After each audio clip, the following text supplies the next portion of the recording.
मैं गरीबों का दिल हूँ वतन की ज़बां, मैं गरीबों का दिल हूँ वतन की ज़बां। बेकसों के लिए प्यार का आसमां, बेकसों के लिए प्यार का आसमां। मैं गरीबों का दिल हूँ वतन की ज़बां।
कंडे है, चावल और घी की आहुति है।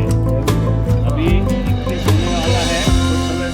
अग्नये स्वाहा अग्नये इदं नाम मम प्रजापतये स्वाहा प्रजापतये इदं नाम मम। रीढ़ की हड्डी सीधा रखें, गहरी सांस लें।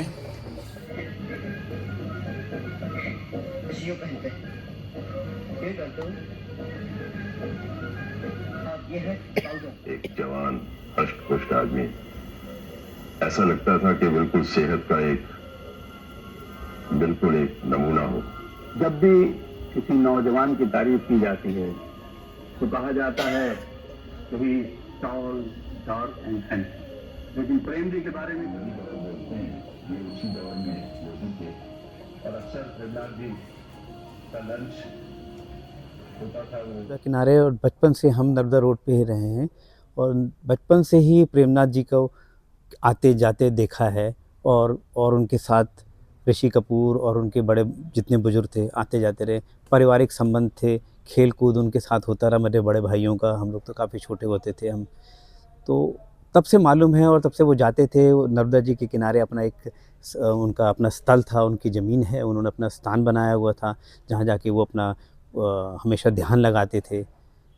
उस ध्यान में उन्होंने नर्मदा जी से इतना ज्ञान प्राप्त किया है कि कहते हैं कि किसी ने यहाँ तक कहा था कि एक बार उन्होंने प्रेडिक्शन दे दी थी कि मैं अगर इस जॉनी मेरा नाम अगर मेरे बर्थडे वाले दिन अगर रिलीज़ होगी और रिलीज़ हो रही ये पिक्चर देखना सुपर हिट होगी, और वो सुपर हिट हुई थी, वो सब आप सबके सामने मालूम है। तो आज हम उनके समाधि पे यहाँ पर उपस्थित हुए हैं और हमने कि शाम के टाइम छोटा सा प्रोग्राम रखा है हम लोग ने। आप उनके मोंटी जी के माध्यम से एक डॉक्यूमेंट्री प्राप्त हुई थी जो उन्होंने उसके ऊपर बनाई थी। जितने भी लीजेंड फिल्म एक्टर्स हैं जिन्होंने उनके बारे में 2 शब्द अच्छे जो शब्द कहे हैं, और जिससे हमको कितना कुछ पता चला कि वो कितने महान थे। जिस प्रकार उन्होंने एक ओम प्रकाश जी ने बताया उसके बीच में कि उन्होंने कुक्कू जी की मदद की थी, किस प्रकार वो लोगों की गुप्त मदद करा करते थे। लेकिन आज इतना अफसोस होता है कि आज कोई भी जबलपुर के जितने भी कलाकार हैं, जितने भी बड़े राजनीतिक हैं या एडमिनिस्ट्रेशन से कंसर्न्ड है, कोई भी उनकी समाधि पे नहीं आया। यहाँ तक कि बहुत सारे कलाकारों को तो उनके समाधि के बारे में पता भी नहीं है। उनके बाद उनके कलागुरु पृथ्वीराज कपूर जी का भी समाधि यहीं पर है। इतने सागवान और इतने उनके बीच में इतने सुंदर कुटी बनी हुई है, उसको कितनी बार मोंटी जी ने कई बार डेवलपमेंट करने के लिए उस एरिया को डेवलप करने के लिए कितनी बार लाइट एंड साउंड शो शुरू करने के लिए कितनी बार बात करी है, लेकिन हमारे यहाँ से अपनी तरफ से कोई एफर्ट नहीं हो रहा है। तो जबलपुर के वो इतने महान हस्ती हैं, इतने महान शख्सियत रहे हैं जिनको आज पूरा विश्व जानता है, और अफसोस की बात है कि 4 आदमी नहीं इकट्ठा हुए इतने बड़े।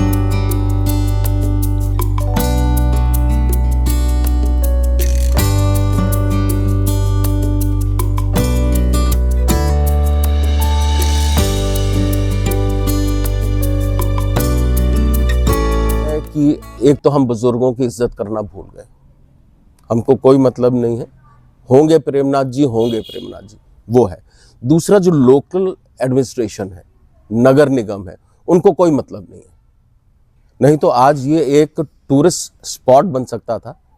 अब हम कब तक सिर्फ भेड़ा घाट को लेके खींचेंगे, और भी तो जगह डेवलप करनी चाहिए। और ये तो यहाँ के थे, एक लिविंग लेजेंड थे, और आज भी मैं उनको मानता हूं कि वो लिविंग लेजेंड है, क्योंकि सच्चा कलाकार कभी मरता नहीं है।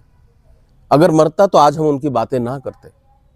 वो हमको ऐसे इन्फ्लुएंस कर चुके हैं, उन्होंने शायद ही कोई एंगल ऐसा हो एक्टिंग का या किसी भी चीज का जो उन्होंने ना छुआ हो, और उसके बाद भी हमको कोई मतलब नहीं उनसे। तो ये एक, जब तक लोकल नेता, लोकल एडमिनिस्ट्रेशन, नगर निगम ये एक जॉइंट एफर्ट्स नहीं करेंगे तब तक कुछ नहीं होगा। बड़ी फिल्म इंडस्ट्री को, मतलब यहाँ फिल्म सिटी बनाने की बात चल रही है जी, जब एक आर्टिस्ट का हम सम्मान नहीं कर सकते तो फिर फिल्म इंडस्ट्री बनाने का क्या रीजन होगा? तो सर बातें तो हो रही हैं, मगर क्या वो बन रही हैं? सिर्फ कागजों में सालों हो गए। भोपाल ने बना ली, लोग एक्सप्लॉइट होते हैं। यहाँ का जो लोकल कलाकार है वहां जाता है एक्सप्लॉइट होने सिर्फ, क्योंकि मैंने तो 1-2 पिक्चर ऐसी देखी हैं जिसमें वो बोलते हैं अरे मैंने उस फलानी फिल्म में काम किया है, फलाना सीन है मेरा, और सीन कब आया कब निकल गया पता ही नहीं। तो उस आर्टिस्ट को क्या आपने बूस्टअप दिया? तो जब यहां कुछ होगा ही नहीं तो कैसे नाम कमाएंगे आप? और फिर आपको मतलब क्या बोलना चाहिए?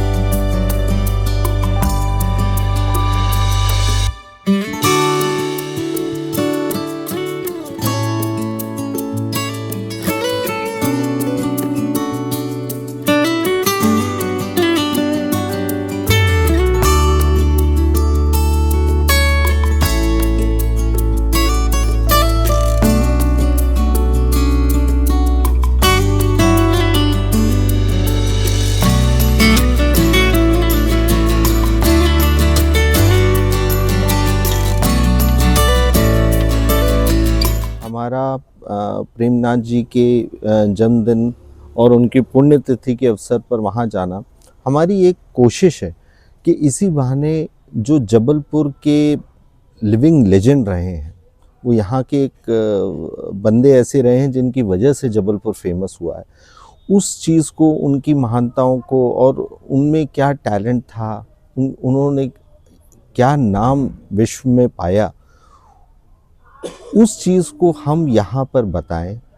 और इसी मुहिम में हम उनकी अभी जो एनिवर्सरी थी उसमें भी उनको श्रद्धांजलि व्यक्त की है।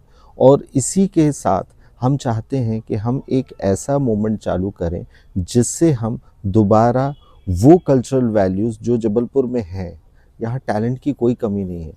चीज़ ये है कि यहाँ से आदमी बॉम्बे जाता है, बॉम्बे भी धक्के स्ट्रगल्स करता है, जबकि यहाँ पर आपके पास बहुत अच्छी नेचुरल ब्यूटीज़ हैं। बस फ़र्क सिर्फ ये पड़ता है कि थोड़ा लोकल सपोर्ट मिले, एक थॉट प्रोसेस मिले।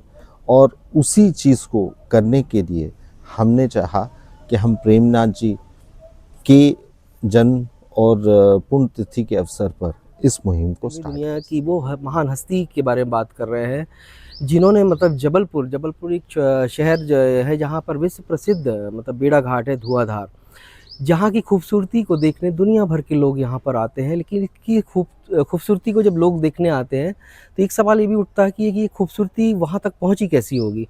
तो जब यहाँ के कुछ लोग कला से जुड़े हुए लोगों से जब हमने बात करी तो उन्होंने बताया है कि प्रेमनाथ जी जो फिल्म इंडस्ट्री के इतने बड़े कलाकार थे, उन्होंने इस जबलपुर की खूबसूरती को विश्व पटल पर रखा। जब राज कपूर जी और पद्मिनी जो अभिनेत्री थी, उनकी जो जिस देश में गंगा बहती है फिल्म की शूटिंग पहली बार जब यहाँ पर हुई, तब लोगों ने बेड़ा घाट की खूबसूरती को देखा और उसके बाद फिर वो लगातार मतलब इस खूबसूरती को कई फिल्मों में मतलब उन्होंने दिखाने की कोशिश की। और ये प्रयास जब चला तो आज तक चल रहा है। तो जिस देश में गंगा बहती है से लेके देखा जाए तो अशोका और मोहनजोदड़ो, अभी न जाने कितनी फिल्मों की शूटिंग हुई है और यहाँ की खूबसूरती को दुनिया भर के लोगों ने देखा। अब सवाल उठता है ये कि प्रेमनाथ जी कौन थे। तो प्रेमनाथ फिल्म इंडस्ट्री के वो इतने बड़े कलाकार थे, तो जबलपुर से उनका ये नाता था कि यहाँ पर उनका निवास स्थान भी था, यहाँ पे रहते थे वो। और उनके जो पिताजी थे करतार नाथ सिंह जी, वो आईजी थे पुलिस डिपार्टमेंट में। और एक एम्पायर थिएटर हुआ करता था ब्रिटिश शासनकाल का, उन्होंने उस एम्पायर थिएटर को जरा सी जिद के लिए मतलब प्रेमनाथ जी ने खरीद लिया था अंग्रेज़ों से। और फिल्में देखने का बड़ा शौक़ था उनको, काफ़ी मतलब उनको रहा। तो वो सिर्फ फिल्म देखने के लिए जब एक गेट कीपर मतलब टिकट चेकर जो होता है उनको मना कर देता है, तो वो ज़िद उनके दिमाग में आती है और वो थिएटर को ख़रीद लेते हैं। और वहाँ पे वो दुनिया भर के जो फिल्में आती थी उसके प्रमोशंस यहाँ पे हुआ करते थे जबलपुर के एम्पायर थिएटर में। इसके बाद फिर यहाँ पर जो नर्मदा किनारे, वो साधना से भी जुड़े, नर्मदा जी की काफ़ी मतलब नर्मदा जी के वो भक्त थे और यहाँ पर बैठ के वो साधना किया करते थे। यहाँ पर उनकी मृत्यु के पश्चात यहाँ पर उनकी एक समाधि है। उसके साथ ही समाधि के अलावा वहाँ पर पृथ्वीराज जो कपूर हैं, राज कपूर जी के मतलब पिताश्री, जो लीजेंड माने जाते हैं फिल्म इंडस्ट्री के, पृथ्वीराज थिएटर के, उनकी भी यहाँ पर समाधि है। तो हम अभी प्रेमनाथ जी की बात कर रहे हैं। तो प्रेमनाथ जी इतने बड़े कलाकार थे, लेकिन उनकी अभी 21 नवंबर को उनका जन्म था, 21 नवंबर 1926 को हुआ था। तो यहाँ पे 21 नवंबर को एक छोटा सा मतलब जो उनके चाहने वाले हैं वो लोग इकट्ठा होते हैं और वहाँ कार्यक्रम मतलब उनको श्रद्धांजलि दी, उनको याद किया। लेकिन सवाल उठता है कि शासन प्रशासन और कला से जुड़े हुए जो लोग हैं वो न जाने वो इस चीज़ को भूल गए, इतने बड़े आर्टिस्ट को भूल गए कि वहाँ पर वो इकट्ठा नहीं हो पाए और उनको श्रद्धांजलि दें। आखिर क्या वजह है? ये दुनिया भर की जो बातें हैं, हमने यहाँ पे कुछ लोग थे उनसे बात करी, बताया कि किस तरीके से मतलब राज कपूर के जो मतलब प्रेमनाथ जी की जो सिस्टर थी उनकी शादी राज कपूर जी के साथ हुई थी और ये पूरा परिवार था। तो ये परिवार था। और प्रेमनाथ जी की अगर बात की जाए तो प्रेमनाथ जी जो इतने बड़े आर्टिस्ट थे और उसके बाद फिर वो संत भी हो गए और संत होने के बाद साधना यहीं पे करी और यहाँ पे उनकी कुटिया भी है और उस स्थान पे जहाँ पे उनकी एक समाधि बनी हुई है वहाँ पर कुछ कला से जुड़े हुए लोग इकट्ठा होते हैं और हर साल उनको याद करते हैं। और उनकी एक भी मांग है कि सरकार को इस ओर ध्यान देना चाहिए और यहाँ पर एक जो 2.5 एकड़ का इलाका है, यहाँ पे उनका सोच है कि यहाँ पर एक म्यूज़ियम बनना चाहिए ताकि प्रेमनाथ जी को लोग याद कर सके और उनको आके नमन कर सके। ये छोटा सा पेशकश थी, आपको कैसी लगी लाइक और कमेंट करके बताइएगा। हम इसी तरीके की खबरें आप तक पहुंचाते रहेंगे, तब तक के लिए आज्ञा दीजिए। नमस्कार, जय हिंद, जय भारत।